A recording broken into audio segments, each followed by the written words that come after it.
Hi everyone, welcome to missile classes. और आप सभी को पता है कि आप लोगों का इकोनॉमिक्स के पेपर में अभी जस्ट एग्जाम देकर जो निकले हैं आपका कॉमर्स और साइंस स्ट्रीम का क्वेश्चन इतना ज़्यादा रोटेट किया है मेरे भाई कि आप लोगों का अगर सोच रहे हैं ना कि सिर्फ मैं ऑब्जेक्टिव क्वेश्चन को मैं रट्टा लगा लूंगा तो मेरा वही क्वेश्चन आएगी, बिल्कुल ऐसा नहीं है। आप लोगों को याद रखिएगा, मैं पहले कई दिनों से मैं बोलते आ रहा हूं कि theory lecture is the most important of any students into the study.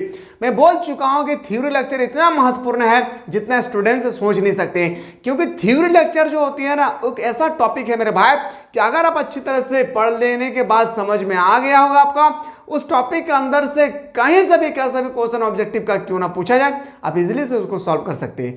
साथ ही साथ मैंने आप लोगों को यह भी बताया था ये जो आप लोगों का सब्जेक्टिव पेपर होते हैं ना उसको भी आप लोग इजीली से लिख सकते हैं। तो चलिए एक क्लास में आप लोगों को दे रहा हूं इकोनॉमिक्स का सब्जेक्टिव से रिलेटेड। क्लास कैसे लगेगा शुरू से लेकर अंत तक जरूर बता दीजिएगा।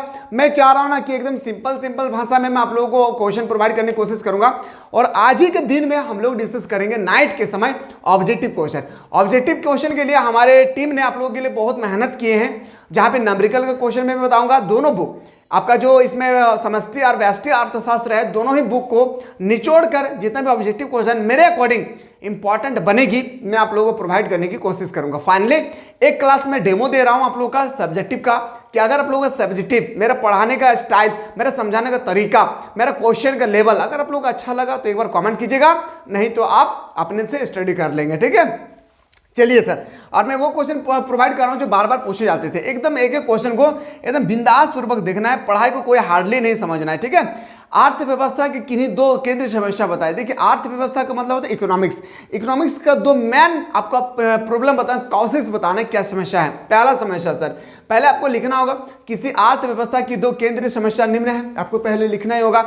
याद रखिएगा, पहला किन वस्तुओं का उत्पादन किया जाए और कितनी मात्रा में किया जाए। पहला समस्या ये होता है ना कि हम लोग दुकान जाते हैं, घर वाला बोलते हैं कि 10 किलो चावल लेके आना, तो हम लोग को पता चल जाता है कि हाँ हम लोग को 10 किलो लाना है, तो पूरे महीना में हम लोग को घर में 10 किलो में चल जाएगा।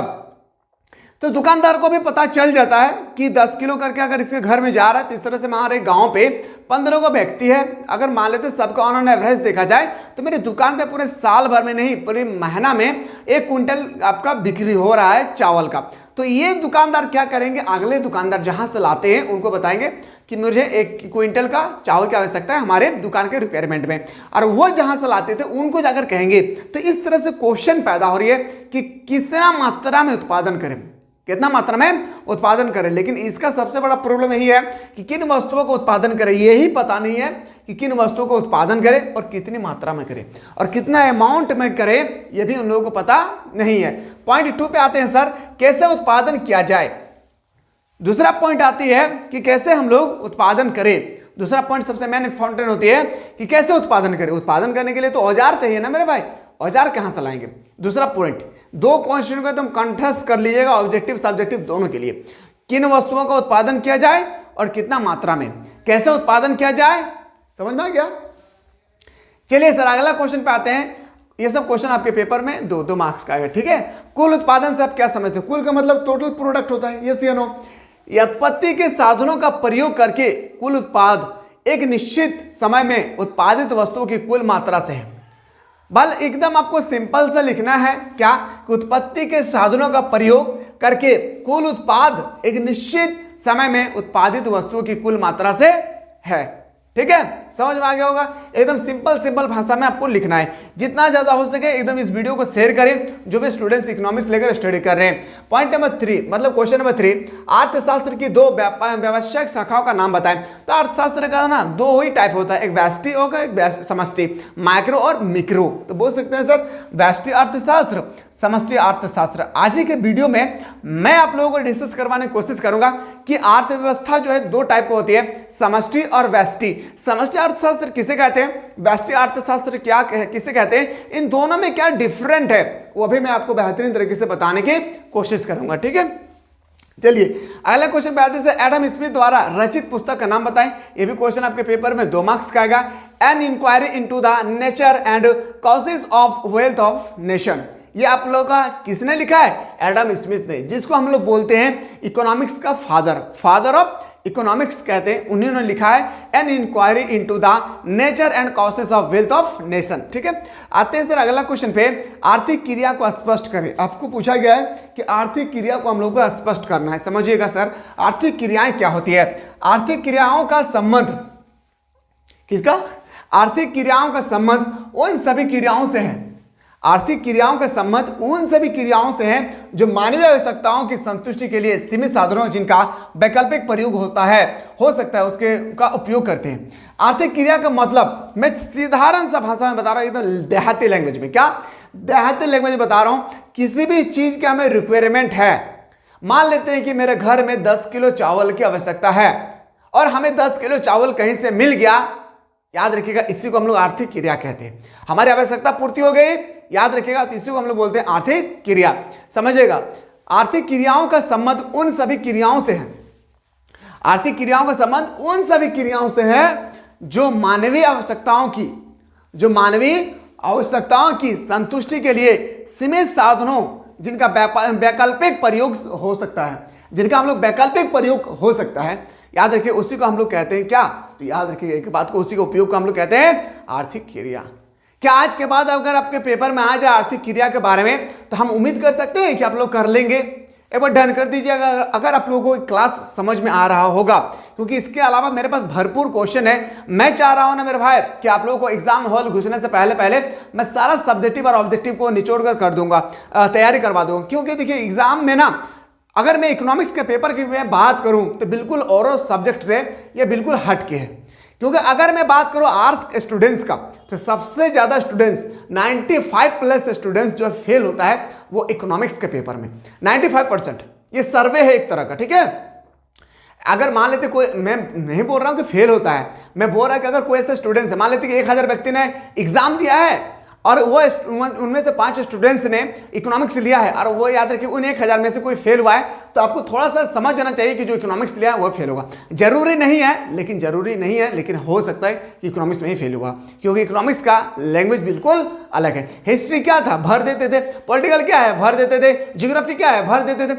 इसमें भर ही नहीं सकते हैं क्योंकि इनका लैंग्वेज ही बिल्कुल अलग है, ठीक है।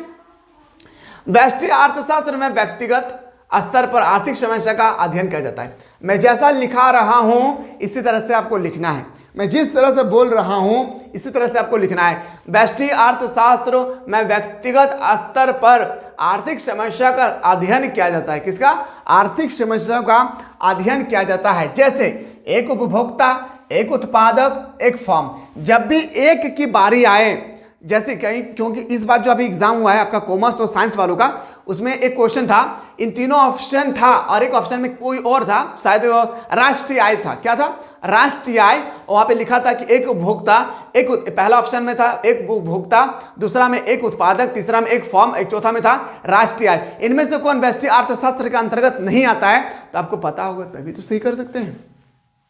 सिंपल सा भाषा में, व्यष्टि का मतलब एक होता है, चाहे एक परिवार हो, एक सदस्य हो, एक फॉर्म हो, ठीक है।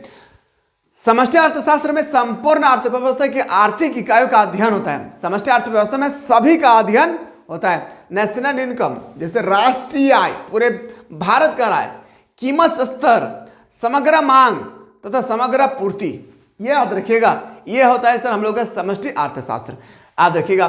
पॉइंट नंबर 2, व्यष्टि अर्थशास्त्र में व्यक्ति के व्यवहार का अध्ययन होता है।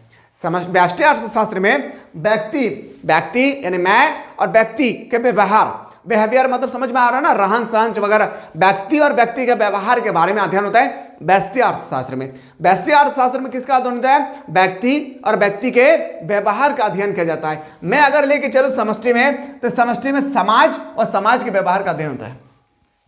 व्यष्टि में व्यक्ति और व्यक्ति का अध्ययन होता है, व्यक्ति के व्यवहार का अध्ययन होता है। समष्टि में समाज और समाज के बिहेवियर का अध्ययन होता है। आशा करते हैं कि दोनों पॉइंट आप लोगों को समझ में आ गया होगा।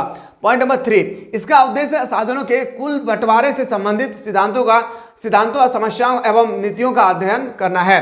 इसका उद्देश्य साधनों के पूर्ण रोजगार तथा उनके विकास से संबंधित सिद्धांतों, समस्याओं तथा नीति का अध्ययन करना है। ये आपका पॉइंट नंबर 3 था। आते हैं सर पॉइंट नंबर 4 में। पॉइंट 4 है सर, इसे कीमत सिद्धांत के नाम से भी जानते हैं। यही तो क्वेश्चन पूछा था और सब कहता था कि सर ये तो क्वेश्चन हम लोग कभी पूछे ही नहीं, पढ़े ही नहीं है। मेरे भाई सारा क्वेश्चन जो आपने ऑब्जेक्टिव रट्टा लगाया है ना, जरूरी नहीं है कि उसी से आएगा, लेकिन हाँ ये जरूरी है कि अगर आपने थ्योरी लेक्चर अच्छी तरह से पढ़े हैं, मैं प्रॉमिस करता हूं मेरे भाई आपसे क्वेश्चन नहीं छूटेगी, चाहे आप कोई भी सब्जेक्ट लेकर स्टडी कर रहे हैं।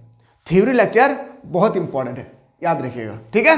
एक क्वेश्चन पूछा था कि कीमत सिद्धांत किन का अन्य नाम है। आपको पता होगा व्यष्टि अर्थशास्त्र, तभी तो इसका सही उत्तर कर सकते हैं ना, तो बोल सकते हैं सर याद रखिएगा इसको हम लोग कीमत सिद्धांत के नाम से भी जानते हैं, इसे आय एवं रोजगार सिद्धांत के नाम से जानते हैं। इनको हम लोग आय एवं रोजगार सिद्धांत के नाम से जानते हैं। क्या आप लोग कर लेंगे? अगर व्यष्टि और समष्टि के बारे में आ जाए तब लोग कर लेंगे। एकदम मैं सिंपल भाषा में मैं अपनी तरफ से समझाने की कोशिश किया हूं, उम्मीद करता हूं कि आप लोगों को समझ में आ गया होगा। अगला क्वेश्चन है सर उत्पादन संभावना वक्र से आप क्या समझते हैं? जो उत्पादन संभावना वक्र है इनसे आपको और हमें क्या समझ में आया है, ये आपसे पूछे गए हैं। उत्पादन एक अर्थव्यवस्था में उपलब्ध साधनों एवं उत्पादन की दी गई तकनीक द्वारा वस्तुओं एवं सेवाओं के विभिन्न संयोगों का उत्पादन किया जा सकता है। क्या बोला, समझ में आया? नहीं समझ में आया, चलिए फिर से समझते हैं। एक अर्थव्यवस्था में उपलब्ध संसाधनों एवं उत्पादन की दी गई उपलब्ध संसाधन एवं उत्पादन की दी गई तकनीक द्वारा वस्तुओं एवं सेवाओं के विभिन्न संयोग का उत्पादन किया जा सकता है। इन्हीं संयोगों को दर्शाने वाली रेखा को उत्पादन संभावना वक्र कहते हैं। समझ में आ गया होगा? बस आपको याद रखना, यहीं तक लिख देना है, ठीक है। अगला क्वेश्चन पे आते हैं। सीमांत उत्पादन संभावना वक्र क्या है? याद रखिएगा मेरे भाई, मार्जिनल याद है, मार्जिनल कॉस्ट हम लोग बोलते हैं सीमांत कीमत, ठीक है। तो ये भी हम लोग डिस्कस करेंगे, इससे रिलेटेड आपके पेपर में नंबरिकल को क्वेश्चन आएगी। मैं भरपूर आप लोगों को नंबरिकल क्वेश्चन करवा दूंगा, यकीन मानिए इतना कि ऑब्जेक्टिव क्वेश्चन हो, सब्जेक्टिव नंबरिकल से आपके पेपर में क्वेश्चन नहीं छूटेगी अगर वो वीडियो अच्छी तरह से देख लेंगे तो। हम ऑनेस्टी के साथ कह रहा हूं, ठीक है। सीमांत उत्पादन संभावना वक्र क्या है समझिएगा। सीमांत उत्पादन संभावना वक्र दो वस्तुओं के उन संयोगों को दर्शाती है। क्या? सीमांत उत्पादन संभावना वक्र दो वस्तुओं के उन संयोगों को दर्शाती है जिनका उत्पादन अर्थव्यवस्था के संसाधनों का पूर्ण रूप से उपयोग करने पर किया जाता है। यह वस्तुओं की एक अतिरिक्त इकाई प्राप्त करने की अवसर लागत है। यह अतिरिक्त, मेरे भाई अतिरिक्त का मतलब क्या होता है? एक्स्ट्रा। क्या होती है? एक्स्ट्रा। तो यह है सीमांत उत्पादन संभावना वक्र।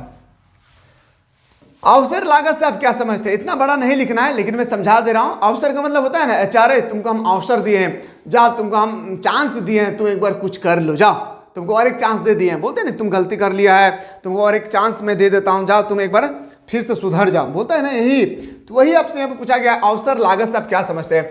किसी वो साधन की अवसर लागत, वो अर्थ का अर्थ होता है, अवसर लागत का अर्थ होता है उसके दूसरे सर्वश्रेष्ठ वैकल्पिक प्रयोग से है। मैं थोड़ा सा बता दूं, जब दीपावली आता है मेरे भाई, दिवाली आता है या नहीं? दिवाली हम लोग भरपूर मनाते हैं दिवाली। तो यहाँ पे ना हमसे और आपसे पूछा गया है, जब दिवाली आते हैं तो मोबाइल का हो कोई भी सामान हो, उस समय कहता है ना कि 25% का जाओ डिस्काउंट दे दिए हैं। हम लोग बोलते हैं ना कि फ्रिज लेना है तो कहता है जाओ 20% का तुमको आपका दिवाली के धमाका ऑफर दे दिए हैं, बोलता है या नहीं? तो एक तरह का क्या है हम लोग के लिए? क्या है? अवसर है। वैकल्पिक क्या है? अवसर है, ठीक है। यहीं पे वही चीज कह रहा है कि किसी साधन की अवसर लागत का अर्थ उसके द्वारा उसके दूसरे सर्वश्रेष्ठ वैकल्पिक से है। इसका अर्थ यह है कि साधन सीमित होते हैं। इसका अर्थ क्या होता है? याद रखिएगा, साधन क्या होती है? बिल्कुल सीमित होती है। क्या होती है? साधन बिल्कुल सीमित होती है जिनके वैकल्पिक प्रयोग हो सकता है। जब साधन का प्रयोग किसी एक वस्तु के उत्पादन में बढ़ाया जाता है, जब किसी एक वस्तु के उत्पादन में क्या किए जाते हैं? बढ़ाया जाता है, तो दूसरी वस्तु का उत्पादन कम करना पड़ता है, ठीक है। इस प्रकार किसी एक वस्तु की अवसर लागत दूसरी वस्तु की मात्रा होती है जिसका त्याग करना पड़ता है। अवसर लागत को आर्थिक लागत भी कह सकते हैं। चलिए सर अगला क्वेश्चन पर आगाज करते हैं। अगला क्वेश्चन है हम लोग का क्वेश्चन नंबर नेक्स्ट है सर। एक ही क्वेश्चन को हम लोग को सही तरीके से देखना है, ठीक है, समझिएगा। उपयोगिता क्या है मेरे भाई? यहां पे आपसे पूछा गया उपयोगिता क्या है? किसी वस्तु में छुपा वह गुण, किसी भी वस्तु में छुपा वह गुण जिससे किसी आवश्यकता की पूर्ति होती है। किसी वस्तु में छुपा वह गुण, कोई भी वस्तु में कोई भी क्वालिटी अगर छुपा हुआ है, किसी वस्तु में छुपा वह गुण जिससे किसी आवश्यकताओं की पूर्ति होती है, उपयोगिता कहलाती है। अलग अलग वस्तुओं में उपयोगिता का स्तर अलग अलग होता है। अलग अलग वस्तुओं में उपयोगिता का स्तर अलग अलग होता है, जो उनके उपभोग की तीव्रता पर निर्भर करती है। जो उनकी उपभोक्ता पे क्या करती है? जो उनकी उपभोग की तीव्रता पर बिल्कुल निर्भर करती है। हम आशा करते हैं मेरे भाई कि उपयोगिता के बारे में कभी भी क्वेश्चन आए तो आप लोग इजीली से कर लेंगे। मांग क्या है मेरे भाई? याद रखिएगा, इसको मैं इतना साधारण लैंग्वेज में समझाऊंगा, इतना साधारण लैंग्वेज में कि आप मरते दम तक नहीं भूलेंगे। और ये क्वेश्चन 1 मार्क्स का नहीं, 3 मार्क्स का आएगा। पहला, मांग क्या है, मांग का नियम क्या है, व्हाट इज डिमांड लॉ और व्हाट इज सप्लाई लॉ, पूर्ति का नियम क्या है। तो मैं पहले आप लोगों को समझाऊंगा मांग का नियम क्या है, समझिएगा। मैं पहले बोल रहा हूं, अगर आप लिखना चाहेंगे तो आप लिख सकते हैं, ठीक है। याद रखिएगा क्या लिखना है, समझिएगा। अन्य बातें समान रहने पर, पहले लिखना है आपको, अन्य बातें समान रहने पर जब किसी वस्तु की, समझिए ये मेरा क्या है, कीमत, ये क्या है मेरा, पूर्ति। याद रखिएगा, अन्य बातें समान रहने पर जब किसी वस्तु की कीमत बढ़ती है, मैं क्या बोल रहा हूं, समझ रहे हैं ना। अन्य बातें समान रहने पर जब किसी वस्तु की कीमत बढ़ती है तो उसकी सप्लाई घट जाती है। याद रखिएगा, जब भी कोई इस वस्तु की कीमत, मान लेते हैं कि अभी आलू 50 रुपए किलो है, तो हम लोग क्या, कीमत बढ़ गया है तो हम लोग कम खरीदेंगे, यस या नो। मैं एग्जांपल से भी मैं आपको समझाऊंगा, पैसेंस बना के रखिए। अन्य बातें समान रहने पर जब किसी वस्तु की कीमत बढ़ती है तो उसकी पूर्ति घट जाती है, जब किसी वस्तु की कीमत घटती है तो उसकी पूर्ति बढ़ जाती है। Higher the price lower the demand, याद रखिएगा, higher the price lower the demand, lower the price higher the demand, that is called of law of demand. याद रखें, फिर से मैं समझा रहा हूं, ये मैं इसलिए बार बार बोल रहा हूं ना क्योंकि ये क्वेश्चन ऑब्जेक्टिव सब्जेक्टिव दोनों में आएगी। अन्य बातें समान रहने पर जब किसी वस्तु की कीमत बढ़ती है तो उसकी मांग घट जाती है, जब किसी वस्तु की कीमत बढ़ती है तो उसकी मांग घट जाती है, जब किसी वस्तु की कीमत घट जाती है तो उसकी मांग बढ़ जाती है। एग्जाम्पल समझते हैं सर, आप हम लोग मान लेते हैं सर, अभी आलू प्रेजेंट टाइम में आलू 10 रुपये 5 रुपये किलो है, कितना, 5 रुपया। तो हमारे घर में रोज आलू की कीमत ना, रोज आलू की खपत होती है कितना, तो बताएंगे सर, याद रखिएगा 6 kg, कितना, 6 kg की खपत होती है, प्रति रुपया किलो 5 रुपये, ठीक है। अब इस तरह से अगर 1 किलो आलू का दाम 5 रुपया है तो 6 रुपया में कितना, 6 किलो का दाम कितना हो जाएगा, 30 रुपया हो जाएगा। लेकिन मार्केट में ना अब आलू का कीमत, याद रखिएगा 5 रुपया नहीं, अब आलू की कीमत 10 रुपया हो गया। आलू की कीमत में तो 10 रुपया हुआ है मेरे दोस्त, लेकिन मेरे इनकम में कोई इंक्रीज हुआ है नहीं। तो मैं घर के मालकिन से कह रहा हूं, ए मेरे मालकिन सुनो, क्या सुनो जनाब, बताओ क्या हुआ है मार्केट में, 5 रुपया किलो आलू 10 रुपया हो गया है, थोड़ा सोच समझ कर चलाना। मेरा इनकम 30 रुपया है, कितना, मेरा इनकम 30 रुपया है। उन्होंने कहा कोई बात नहीं है जनाब, मैं मैनेज कर लूंगा। और कह रहा है क्या, तो उस समय हम लोग करेंगे 30 रुपया में हम लोग खरीदेंगे कितना किलो आलू, तो बताएंगे सर 3 किलो आलू, कितना केजी, 3 kg आलू खरीदेंगे सर। जब वस्तु की कीमत कम था तो मांग ज्यादा थी, जब वस्तु की कीमत ज्यादा है तो मांग कम थी। इसलिए मैं कह रहा हूं, जब किसी वस्तु की कीमत बढ़ेगी मांग घटेगी, वस्तु की कीमत घटेगी मांग बढ़ेगी। Higher the price lower the demand, lower the price higher the demand, that is called of law of demand, ठीक है।